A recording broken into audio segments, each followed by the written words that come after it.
water. Scotty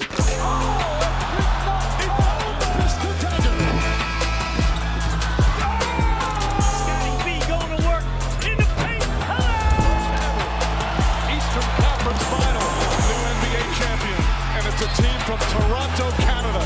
We, the North, are now we, the champions. What is going on, Raptors Nation? It is Luca here, back with the Raptors Nation podcast. Hope you're all doing well. In today's show, I wanted to take a look at the Eastern Conference Finals. Game 1 was absolutely epic, as of course we got two former Raptors doing battle in Pascal Siakam and OG Anunoby. Also, I wanted to take a look at a report that actually links Jakob Poeltl to the Raptors, to the Lakers, pardon me, and see if there's any validity to that. And then finally, we're just going to talk about the latest from Raptors trade rumors, mock drafts that I've seen. It's been pretty quiet, but there has been a lot in terms of the draft, just different mock drafts coming out and giving different prospects that have been linked to the Toronto Raptors. So before we dive right into it, do me a solid, everybody, drop a like on the video and subscribe to the channel for more pods just like this. The Raptors Nation podcast coming to you every single Thursday. You don't want to miss an episode. You can find this podcast wherever you get your favorite podcast, on Apple, iTunes, and Spotify. So first, let's begin. That Game 1 Eastern Conference Finals matchup between the Knicks and Pacers was absolutely epic. I mean, if you missed that game, you missed probably the best game in the last 15 years. Like, that was just absolutely unbelievable. I still can't believe it happened. That's probably the craziest comeback ever. I mean, it's definitely the craziest comeback I've ever seen. And then you get the Hallie shot there at the end, getting the bounce. I saw somebody make a post on X, and it was pretty funny. It's like Siakam's now been a part of two of those, right? The Kawhi shot behind me, and with the Halliburton shot.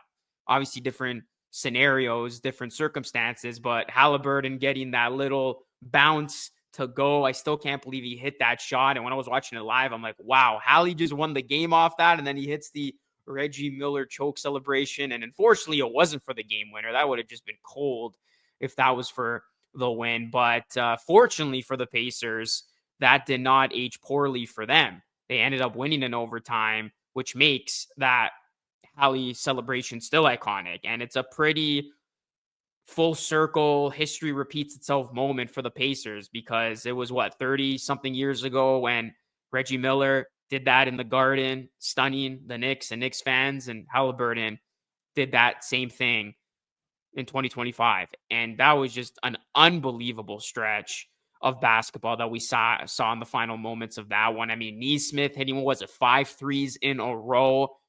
And you look at the battle between Siakam and Anunoby, I actually thought the Knicks, I wasn't the only one. Everybody thought the Knicks were going to cruise to a win. And it was Anunoby who came up especially big in that fourth quarter prior to the end. I mean, he hit, a 3, had the nice shifty move to the basket. He finished the game with 16, but then it was Anunoby who ended up pulling a George Hill, right?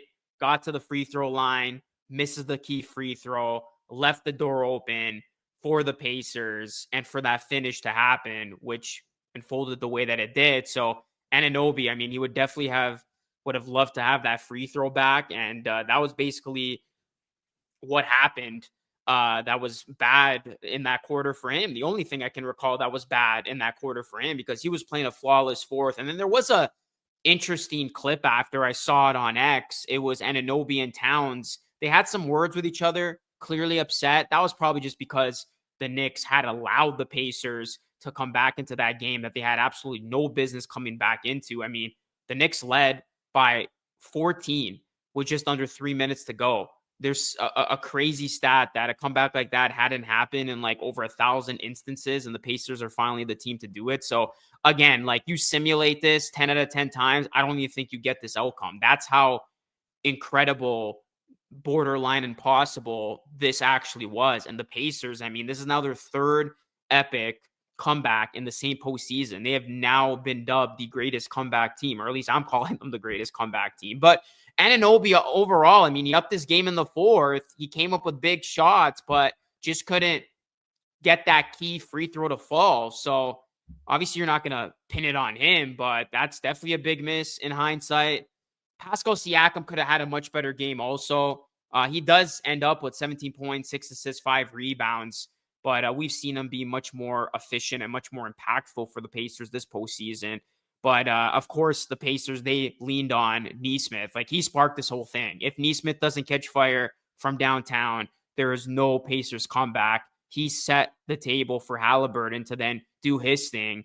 And Halliburton finished with 31 to go along with Nesmith's 30, as the Pacers then just blitzed the Knicks in overtime, scoring 13 in that overtime frame to win this game 138 to 135. And man, like, just watching the series, like, I couldn't help to think, like, it brought back flashbacks. Obviously, this is such a great rivalry going back to like 90s basketball. And man, this series feels like it can be something special. Like, this was game one and it felt like a marathon. It felt like a movie. So I can, like, give me 6 more of these. Like, that's all I can say after watching this. From an outsider's perspective, a fan's perspective of basketball, just like, I love seeing these two teams go at each other. It's two teams, two fan bases that hate each other, and the NBA Finals is on the line. So there's a lot at stake. And from, a Raptors fan perspective, it is cool seeing Siakam and Anunoby do battle. It's like, one of these guys is actually going to be in the NBA Finals. One of these guys is going to have an opportunity to win his second ring.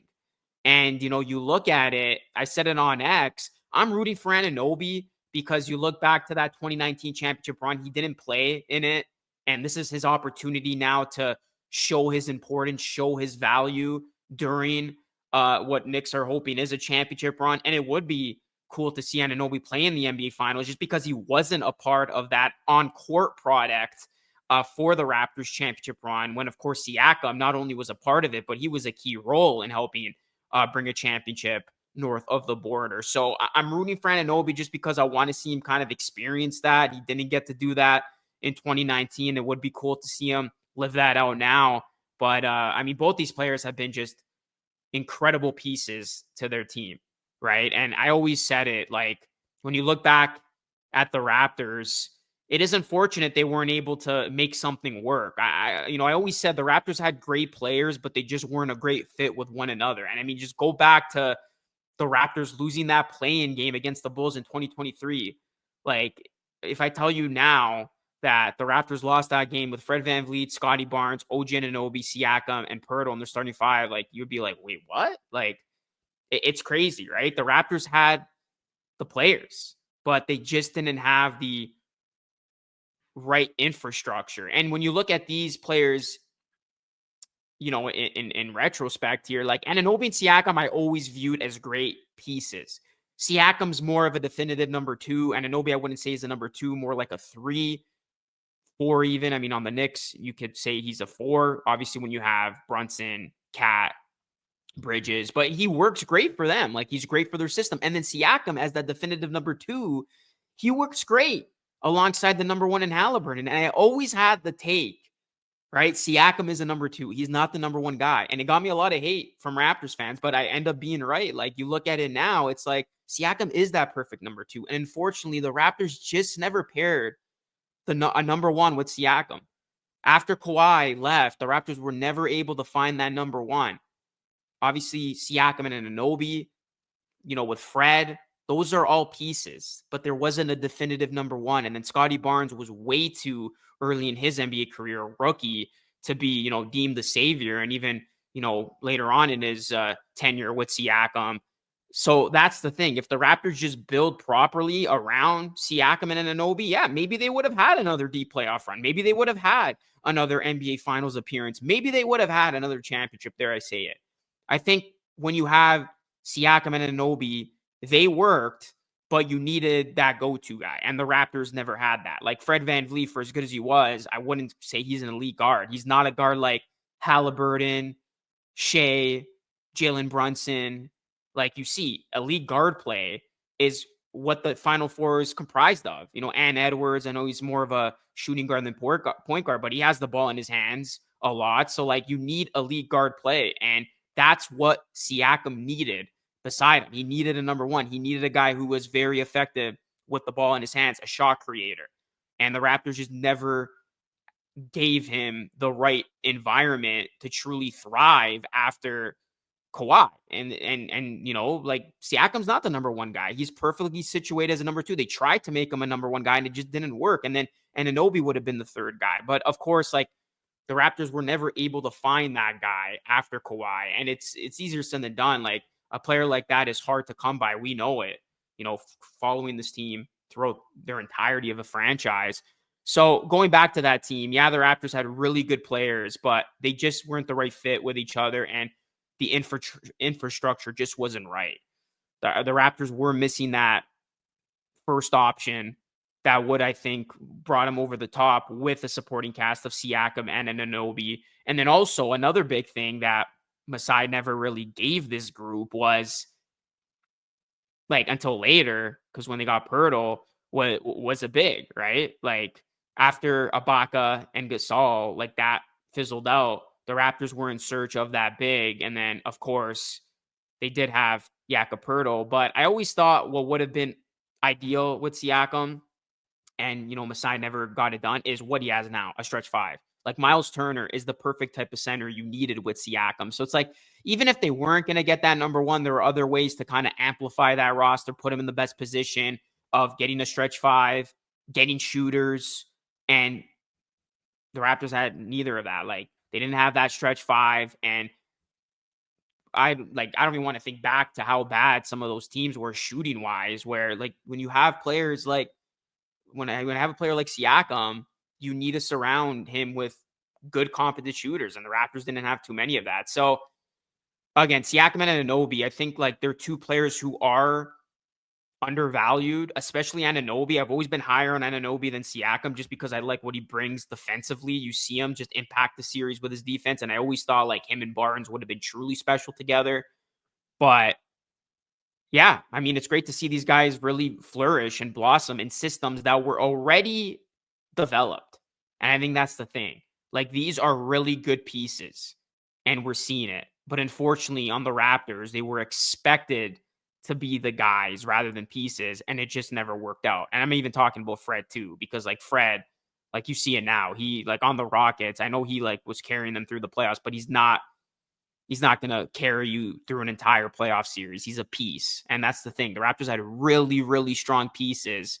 They just didn't have the right infrastructure to make this work. So whether that was a number one option, whether that was getting the right big or getting shooters around, the Raptors just failed to build around these players and complement them well. And now they're getting an opportunity to show their value when they are in the right infrastructure with the pieces that both these teams possess. Like the New York Knicks got a lot of great pieces, and the Pacers, I mean, they're deep. We see it. They got a lot of great shooters and the type of supporting cast that Siakam is thriving alongside. So yeah, we'll see what happens with this. And even going back to the trades that the Raptors got for these players, with Siakam, if the Brandon Ingram trade, I know it's kind of like a cobweb of the original trade. Like if that didn't happen, it would have looked terrible. But the Brandon Ingram trade, like the fact that the Raptors were able to use parts of this deal to get Ingram, that's what I think is going to save the deal for them. They might actually end up winning the trade. The Raptors are, if Ingram just becomes an absolute stud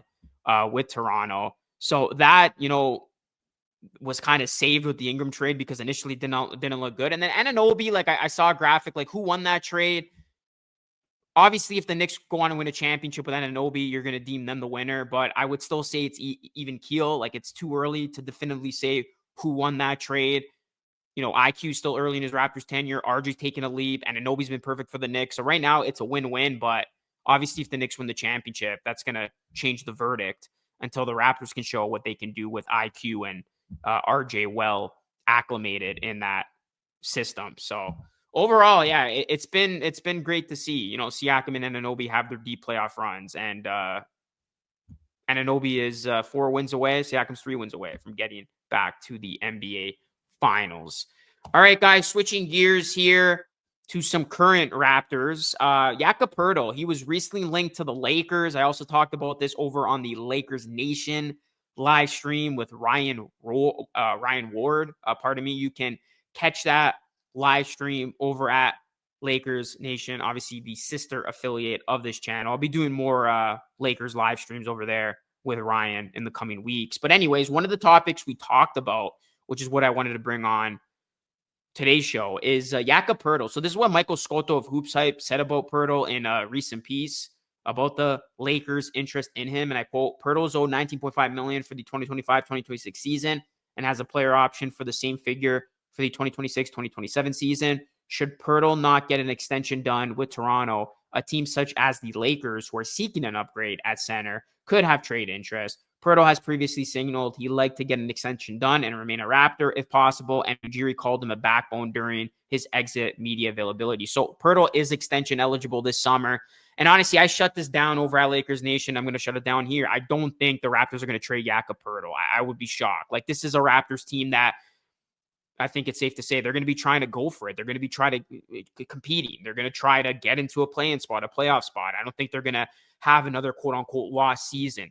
They're going to play the tank game, the tankathon. Like, this is a team, after that Ingram trade, holding out for this now number 9 pick, they're now situated to take a jump, take a leap. And all of a sudden, it would be the worst thing in the world if the Raptors remove their only competent center from the equation if they want to compete, because obviously you remove Poeltl, you're not competing anymore. You're rebuilding further and you're trying to tank again for another pick. And I do not see the Raptors doing that. The Raptors are going to be a much more competitive team. When healthy, this team can be a playing team at the worst, I think. You know, they could even potentially move into a playoff spot when talking about number 6 if things go right. We saw the type of leap that the Pistons just made. So it doesn't make sense for the Raptors to try to trade Poeltl. If this was like a different situation, and let's just say the Raptors hadn't traded for Ingram and they did get the number 9 pick and they're kind of looking at it like, damn, you know, maybe we're going to hold out another year because it's a really good 2026 NBA draft. And maybe we're going to further and prolong this rebuild, then yeah, maybe you could consider moving Poeltl. But with Ingram in the mix next season, with Barnes going to year 5, RJ, IQ, another season here in Toronto, like, the expectation is going to be to win. There's going to be, you know, little to no leash. Like, this is going to be a team with expectations, and that's going to be the difference from prior seasons. And, you know, Darko, him too. There's going to be expectations. Like, before, it was about getting the younger guys playing time, building the rookie class, building these young guys that we've seen. But next season, like, the Raptors, they're going to want to compete. They're going to want to tackle a weak Eastern Conference. So obviously, Poeltl is an integral part of the Raptors' success when it comes to winning now. And he is their only healthy, competent center. I mean, they got to address a backup center going into next season. Chomchi isn't ready yet. Maybe they do it the draft. Maybe they do it through a move this offseason. But yeah, to trade your only viable, healthy center would not make any sense. It makes sense for the Lakers because they need a center, but there's just not a logical trade that makes sense. Like, I don't think the Lakers are going to give up Austin Reeves for Jakob Poeltl. And even if you're the Raptors, all of a sudden you would have like a very kind of, you know, heavy guard room. And again, you're removing a center. Like, if the Raptors trade Poeltl, what do they do after? Like, you can't ask Malawak to start next season and contribute right away. If they were to draft Malawak or Queen or Chomchi, like, then you're really screwed if you're the Raptors. So I don't see Poeltl getting traded. I do think they're going to get some type of extension done. And, you know, he will be in Toronto for the next few seasons as the Raptors try to turn the corner here and try to compete. So yeah, the Lakers probably have interest in just about everybody right now. It doesn't surprise me that they would be interested in Jakob Poeltl because, again, they need a center. But I think the Lakers are going to go for other bigs. You know, there's some other big men that have been thrown their way, a Daniel Gafford, a Claxton. Maybe they, you know, buy low on Clint Capella, or, you know, Brook Lopez is an aging veteran they could take a ticket on. So yeah, Jakob Poeltl to the Lakers, as much as that appeals Lakers fans, it does not appeal Raptors fans because there's just not a deal that makes sense. And again, the Raptors would have a bigger hole if they get rid of their only center right now on the roster. And this is a much better basketball team with Poeltl. We see it. Scottie becomes a better player. Like, everybody just ups their game. RJ, like, Poeltl's kind of that. Like, you could have made an argument he was by definition, the most valuable Raptor. And, you know, every time he doesn't play, the Raptors, they just fall apart, it seems, with their offense and defense. He kind of just stabilizes things. So, yeah, no Poeltl to the Lakers. I'm shutting that down now. I don't think the Raptors are doing that. No shot. All right, guys, let's end this show strong by talking about the latest Raptors rumors. And really, like, there hasn't been much, been quiet. No real, like, rumors. Like, the only thing is the Giannis stuff that has kind of died down since that report came out saying he'd prefer to stay in the East, which we don't even know if it's factual to this point. No, like, further news on the whole Giannis thing. I think I saw, was it Chris Haynes saying that he and the Bucks were going to meet this week. I don't think that meeting has happened yet. And then Giannis, he got people talking when he did like a Q&A on X. And I think when he asked about his favorite city to play in other than Milwaukee, what was it, New York? So he didn't really like give an answer that like suggested the Raptors in any way. But yeah, obviously the Giannis thing is a pipe dream. Like that only has legs if Giannis does in fact become available. I do think if he does become available and that's known, the Raptors will be one of the teams inquiring at least for sure. But even that, like that would, John Horst reportedly said like he would gut the team that trades for Giannis if Giannis wants out. So like immediately I'm thinking, okay, like if he's gonna gut teams and you now relay that to the Raptors, like Scotty's for sure gone, which is already like a given, I think, if you want to get Giannis. And then maybe it's now RJ too, like Scotty, RJ, Grady, a bunch of picks. Like if Horse is gonna want to gut the team that trades for Giannis, maybe that makes Giannis stay, because then he's gonna think to himself, why do I want to go to a team that's gonna be gutted? And then I'm not going to have a chance to win a championship there, because obviously at this stage of his career, that's Giannis's main priority. So I think he'll be at a standstill. Like I would be surprised if Giannis gets traded this summer or anything crazy like that happens, but it is the NBA. Like who knows, right? Like we've learned to never like doubt anything. So that is kind of still right now. We don't have anything new on that front. And then in terms of like just other names, there haven't been, any real big names linked to the Raptors or trade rumors linked to the Raptors. It's just been a bunch of draft stuff. So I did a piece over at RaptorsNation.com today. Bleacher Report put out their latest mock draft, Con Knipple to the Raptors. I think that's an interesting pick. That's a guy who's probably one of the more polished offensive players in the draft. Just a great shooter. He's efficient. And the Raptors, they can use more shooting. He's a guy you can integrate in lineups with Barnes and Ingram and space the floor. So there's obviously been other names too. Like I said before, I'll just repeat myself. Like Malawak's my guy. If Malawak somehow falls to number 9, like that's a no-brainer for me. I think you draft based on need in this scenario, and Malawak can be an absolute monster defensively. But obviously there's been so many other prospects linked, right? Asengu. There's been a bunch of mock drafts, and there's going to continue to be a different variation of players linked to the Raptors. Murray Boyles as well has been a name that has been linked to the Raptors in these mock drafts. So like we'll see what ultimately ends up happening, but I do think the Raptors will try to go big, but maybe they go after a guard. Like Bleacher Report's latest mock draft has 2 guards going to the Raptors with the number 9 and number 39 picks. So it's only a matter of time what the Raptors are going to do, guys. June 25th is the NBA draft. Still plenty of time between now and then to zone in on some prospects. But who would you pick as of today with the Raptors number 9 pick? And we're going to leave it at that. Like I said, it's been pretty quiet in terms of the rumor buzz out of Raptors land. The Giannis thing is just from afar, and that's basically it. But let me know your thoughts, guys, for today's show, some of the things I talked about. And let me know who you got your eyes on for the draft this early on. Be sure to drop a like on the video, subscribe to the channel if you are new, and leave us a 5-star review wherever you get your favorite podcast, Apple, iTunes, Spotify. And be on the lookout for more Raptors content, more Raptors pods over here on the Raptors Nation YouTube channel. You can follow me on X at Luca Rosano 3 as well. That's it for me, guys. Thanks so much for watching. This is Luke signing off. And until next time, stay safe.